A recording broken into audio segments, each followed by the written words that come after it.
This morning we'd like to draw your attention to the third verse of chapter 15, where here Solomon declares, "The eyes of the Lord are in every place, beholding the evil and the good." There's not a place in the universe where you might be able to hide from God. As we just read in Psalm 139, David said, "Where can I go from your spirit? Where can I flee from your presence? If I ascend into heaven, you are there. If I make my bed in hell, behold, you are there. If I take the wings of the morning, and I dwell in the uttermost parts of the sea, even there shall your hand lead me, and your right hand shall hold me. If I say, surely the darkness will cover me. Well, the night shines as the day. The darkness and the light are both alike to you." The Bible tells us that one day Moses went out among the Israelis, and while he was there, he saw an Egyptian who was beating this Israeli slave.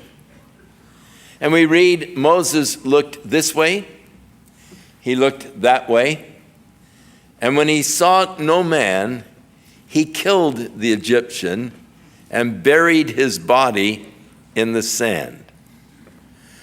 Interesting. He looked this way, he looked that way. Seeing no man, he killed him. Surprising to me that he didn't look up, because you see, God saw. God sees everything. You cannot hide from God. And so many times, like Moses, when we are tempted to do evil, we sort of look this way, we look that way, we don't see anybody, and so we go ahead and participate in something that we know to be wrong. But we need to realize that God is looking. The eyes of the Lord are in every place, beholding the evil and the good. In Hebrews 4:13, we read, "Neither is there any person that can hide from God, but all things are naked and open unto the eyes of him with whom we have to do." You cannot hide from God. I think that the consciousness of God's presence is probably one of the most important conscious experiences that we can develop. I think that if we would really be aware and conscious that God is present with me at all times, in all places, that we wouldn't have to preach any sermons on holiness, because we would realize God is with me, God sees me, and with that consciousness, I would not want to do the things that would be displeasing in his sight. The thought that God is watching you and sees everything you do can fill you with terror, or it can fill you with comfort. It all depends on what you're doing. We are told that God does behold the evil. If I'm engaged in an evil activity, rather terrifying to realize that God watches me. Many times I would like to say to God, "Lord, would you mind just closing your eyes a minute? I need to take care of this situation." But it doesn't work that way. God sees all that I do. David tells us in Psalm 14, "The Lord looked down from heaven upon the children of men to see if there were any that did understand and seek after God. But they were all gone aside. They have all become filthy. There is none that doeth good, no, not one. God, looking down from heaven, condemns the whole world. Not one that is righteous, no, not one. Job's friend Elihu said to him, for the eyes of the Lord are upon the ways of man, and he sees all of his activities. There is no darkness where the workers of iniquity may hide themselves. You cannot hide from God. The eyes of the Lord are in every place. God said to Jeremiah concerning the wicked people, Jeremiah 6:17, for my eyes are upon all their ways. They are not hid from my face, neither is their iniquity hid from my eyes. Can any hide himself in secret places that I shall not see him? Do not I fill heaven and earth? God is declaring there's no place that you can hide within the whole universe. God fills the universe, and thus there is absolutely no hiding from God. We read in the book of Numbers that when Moses was ready and preparing the people to cross Jordan and come into the land, that the tribe of Gad and half of the tribe of Manasseh, the men came to Moses and they said, Moses, we're happy over here on this side of the Jordan River. We're cattlemen. This is great cattle country.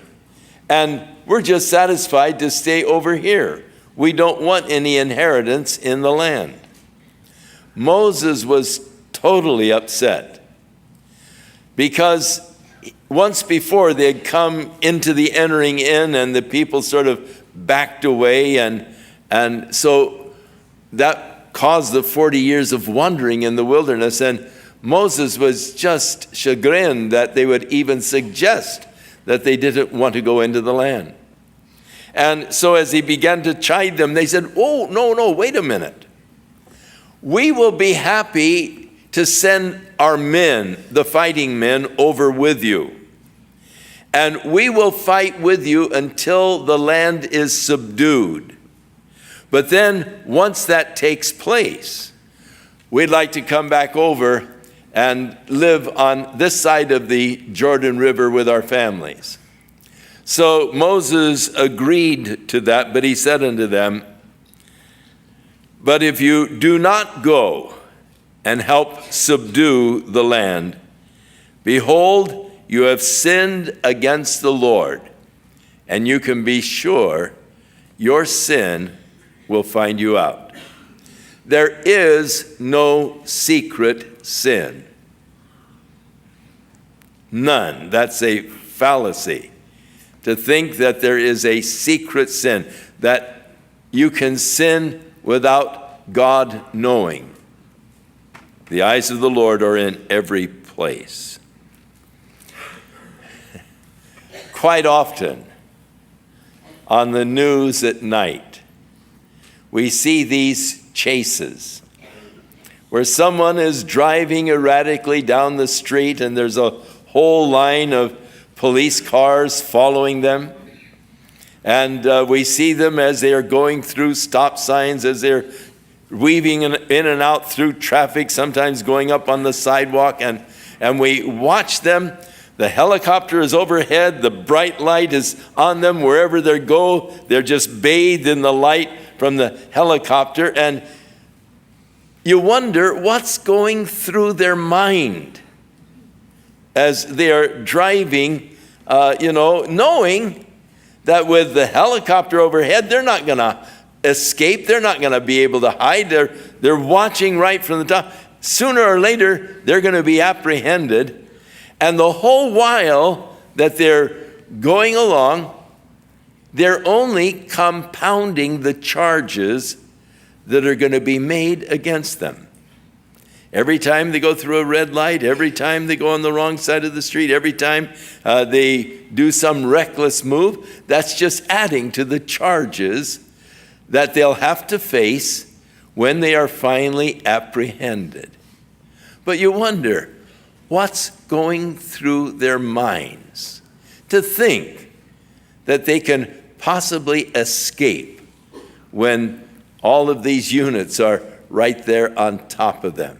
And of course, we ultimately see the end of the chase, either in an accident or they run out of gas or the tires are, burned off the car and they're running on the rims and they finally pull over, finally apprehended. But now they've got a long list of charges that they have to face. I wonder what goes through a person's mind as they are sinning, knowing that God sees, knowing that they can't escape, the light of God is upon them wherever they are, and there is no possibility of escaping. But the longer they seek to run from God, the more charges they are compounding against their lives. Ultimately, they're going to face God at the great white judgment. And all of these things, they're going to have to face the charges because the eyes of the Lord are in every place. He sees everything that you do. Paul, writing to the Romans chapter 2, verse 5 said, "But because of the hardness of their unrepentant hearts, they are only compounding against themselves wrath, so that when the day of God's righteous judgment comes, his wrath will be poured out against their sin." The eyes of the Lord are in every place, beholding the evil and the good. As I said earlier, that verse brings either comfort or terror to a person's heart. If you're a child of God, that verse should bring you great comfort. God sees you. God sees the difficulties you're going through. God sees the problems that you're facing. God sees the distress that you are in. I think about Abraham and Sarah. When they got up in years, Sarah finally came to Abraham and said, "Abraham, obviously I'm not going to be able to have a child. So I want you to take my maiden Hagar, this Egyptian girl. Go in unto her and she can become a surrogate mother. And so when the child is born, I'll take it and I will raise it and it will be like my child." And so Abraham went into Hagar, and when she conceived, suddenly Sarah became very jealous. And she said to Abraham, "Get rid of that girl out of this place." So Abraham said to Sarah, "You do what you want to do with her." So Sarah drove her out. Here she was pregnant. Here she was in great distress. Here she was homeless, actually. Where is she going to go? And so she is lying by a well, just desperate, not knowing what to do, not knowing where to go, all alone, hopeless. When the Lord came to her and he said, "What are you doing here? Where are you going?" And so she told the Lord, and he said, "Go back to Sarah, submit to her." We read that Hagar called the name of the place Roi, which in Hebrew means, "The Lord sees me." And she was amazed that in that desperate condition, the Lord saw her.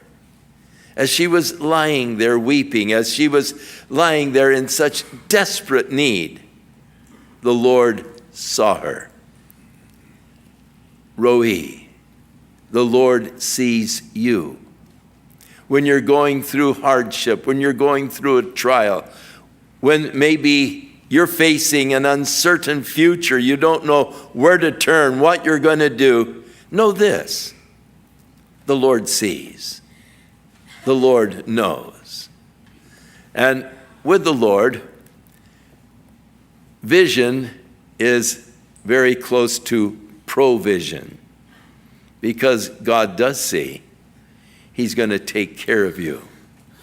Thou, Lord, seest me, Hagar said. Do you feel sometimes confused? You don't know where to turn? God understands your sorrows. He sees the falling tears. He whispers, I am with you, sorrow not nor fear. God understands your troubles. Your deepest pain he bears. So cast all your burdens upon him. He understands and he cares. In Psalm 25:16, David prayed, Turn unto me, O Lord, have mercy upon me, for I am desolate and afflicted. The troubles of my heart have increased. Bring me out of my distresses. And then he said, look upon my affliction. Lord, look, see. I want you to see, Lord, what I'm going through, my affliction and my pain, and forgive all my sins. Consider mine enemies, for they are many. They hate me with cruel hatred. Oh, keep my soul. Deliver me. Let me not be ashamed, because I put my trust in you. Notice, troubles increased. I'm desolate. I'm distressed. I'm in affliction and pain. Oh Lord, look upon me. Look upon my condition. Lord, help me. If I am doing evil, it is terrifying to realize that God sees me, but in the same way, if I'm doing good, it's a blessing and a comfort to know that God sees me. My great-grandchildren, as they learn some kind of a new tricks, doing a somersault or whatever, they'll say, watch me, Grandpa, watch me. And when they're doing something that, they want to be seen, they want me to say, whoa, that's great, you're so smart, or you're so strong, and they enjoy that because they're doing something that, they want to be seen. And so with the Lord, I think there are many times we say, watch me, God, watch me, and I'm doing something that I know that God will be pleased with my doing it. And so it is a great comfort. It's a blessing to realize that the Lord sees the good in my life, the things that I do. King Asa was the king over the southern tribe of Judah.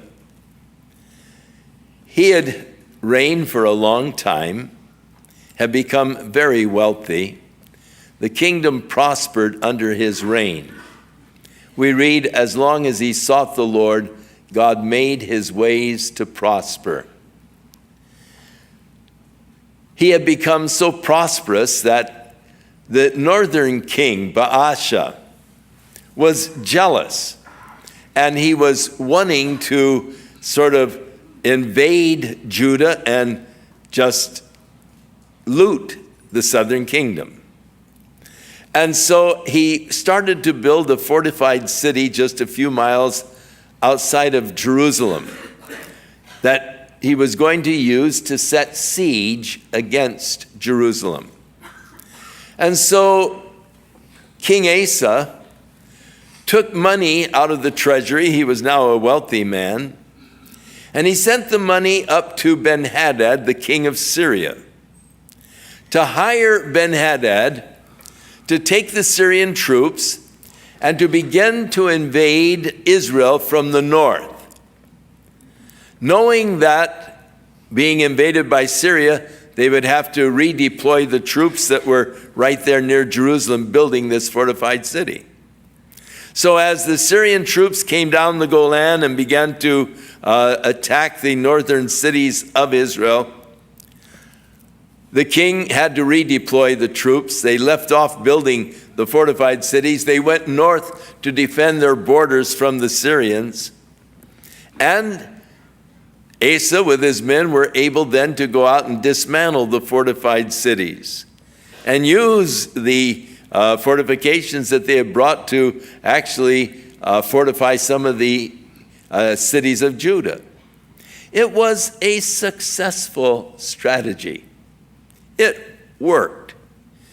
He was rather proud that he was able to take his money and buy deliverance from his enemy. However, the prophet of God, Hanani, came to him, and the prophet said to him, "Because you have relied on the king of Syria and not relied on the Lord your God, therefore the host of the king of Syria has escaped out of your hand. Were not the Ethiopians and the Lubims a huge host, with very many chariots and horsemen? Yet because you relied on the Lord, he delivered them into your hand." And then this statement, "For the eyes of the Lord run to and fro throughout the whole earth to show himself strong on behalf of those whose hearts are perfect toward him." Herein the prophet said, "You've done foolishly, and from now on you're going to have war." Tragic. In the beginning of his reign, he trusted in the Lord because he had to. He knew that he didn't have the strength or the power to go against this huge army of Ethiopians that invaded the land. God gave him victory. Now he has wealth. Now he has power. Now he is able to buy the Syrian army. But he's trusting in the arm of flesh rather than in the Lord. Don't you know, the prophet said, the eyes of the Lord are going to and fro throughout the entire earth to show himself strong on behalf of those whose hearts are perfect towards him. Don't you know that God wants to do a work? Don't you realize that God uses human beings to do his work? That God uses men and women just as we to accomplish his purposes. There's one criteria, and that is a heart that is completely toward God. If your heart is completely toward, God's looking for you. His eyes are going to and fro throughout the entire earth. He's looking for those men, those women, whose hearts are completely, totally toward him, in order that he might show himself strong through them. It is said that Dwight Moody was one day challenged by this statement, "The world has yet to see what God can do through one man who is totally yielded to the Lord." Dwight Moody said, "I want to be that man." And as a result, he led thousands of people to Jesus Christ. And yet, wasn't totally submitted. The world still has yet to see what God can do through one person who is totally yielded to him. I would love to be that person. How about you? To see what God will do when a heart is completely toward him. He wants to show himself strong. He wants to work. God is watching you. What does he see? As God is watching over you, does he see evil or does he see good? The eyes of the Lord are in every place, beholding the evil and the good. Oh God, may you find me doing good for your sake and for your glory. Shall we stand?